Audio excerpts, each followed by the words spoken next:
Hi guys, welcome back to our mechanics series where each time I give you a video we're going to be picking one major or really common mechanical issue that we always get asked about. Last video we talked about switching from hello elbow to internal rotation, probably one of the biggest and most important things you can do for your pitcher. Today we're going to talk about what is probably the other most common one that I get asked about, and that is drag foot collapse, okay? And before we get into it, remember that if you want a personalized pitching plan for your pitcher, which comes with video analysis and drill recommendations from me personally, because every pitcher is different, every pitcher needs to work on different things, you're going to want to make sure you check out our Fast Pitch Power Plus app. But drag foot collapse, okay? So we all know what that looks like. So that is basically when a pitcher is getting ready to deliver the ball and their back foot essentially collapses on the side, which is then anchoring that back leg, makes it really difficult. It usually leaves the hips all the way open and then you get blocked out, makes things slower. Really a very common but problematic issue. I think it's first important to understand what in general causes drag foot collapse. I would say that 95% of the time, if not more, drag foot collapse is caused by improper use of the hips, okay? Meaning, when we come off the rubber, we want to be square to the target. We're going to open our shoulders and our hips a little bit, and then we have to have that upper and lower body separation where the shoulders stay open, but the hips and the torso rotate forward as we deliver.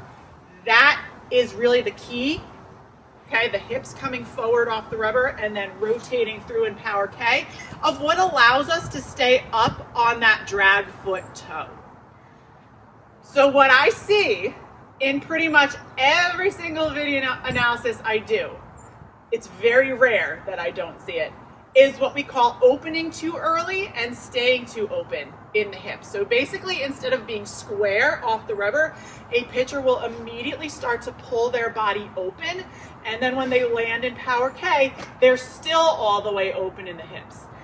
When you pull those hips open too early, it is pretty much impossible to stay up on that toe.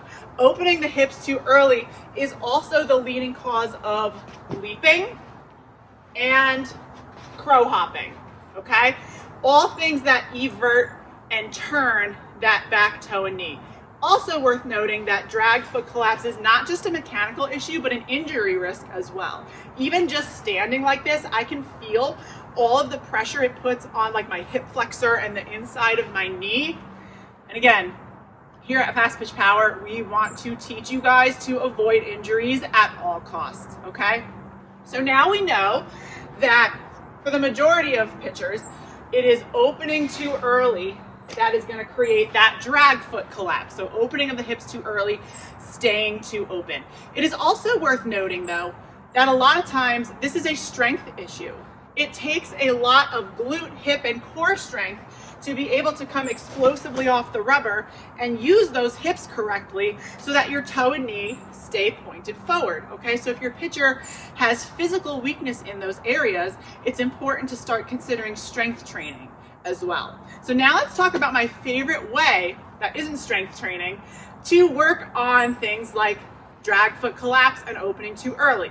My absolute favorite way to work on drag foot collapse and really just any drag foot issue is cone runways. So what you're going to need for this is very specific but important. Are these little 3-inch cones. You can find them linked in our Amazon shop. They have to be this size. They have to be 3 inches. If you use the flat, like the flat orange agility cones, it is still possible to cheat and, you know, not get the result you want. But if you use anything taller than this, then you risk your stride leg like hitting them when you push off. So it does need to be these specific little cones. And what I like to do is I have my pitcher stand on the rubber. So if I'm a right-handed pitcher, I'm going to stand on the rubber as if I'm getting ready to pitch, and I'm going to take 5 or 6 of these cones and I'm going to line them up right next to my foot on the inside of my foot. If you want to make it really hard, you can make like a runway on both sides of your feet.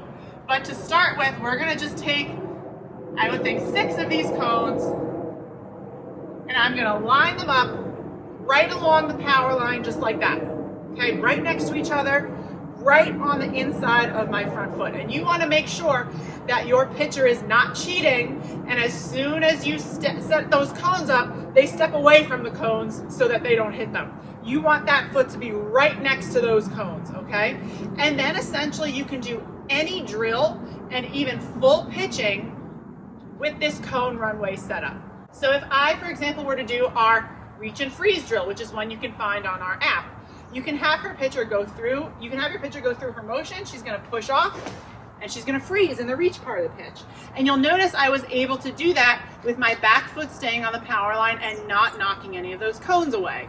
If you have a pitcher who struggles with opening too early and drag foot collapse, what you're going to see is that, okay? So it's instant feedback for those hips opening too early and that drag foot collapse. It doesn't even just have to be a drill. It could be a full pitch. So if you are using your hips correctly and not getting any of that drag foot collapse, you should be able to push out and deliver a full speed, aggressive pitch without knocking any of those cones out of the way. But again, if you have a pitcher who opens too early or is weak in those hips and tends to have that foot slide off the power line and get into that drag foot collapse, you're going to see that instant result of knocking all those cones out of the way, okay? And just so you can see the difference, if you are a left-handed pitcher, you would set it the same way. You would just put the little cones on the other side of the power line so it's on the inside of the left foot. So using these little cones, these little 3-inch cones, is my absolute favorite way to work on hips and drag foot collapse. Again, if you would like a personalized pitching plan that comes with a video analysis and drill recommendations straight from me, make sure you check out our Fast Pitch Power Plus app for more drills like this, and I will talk to you guys soon.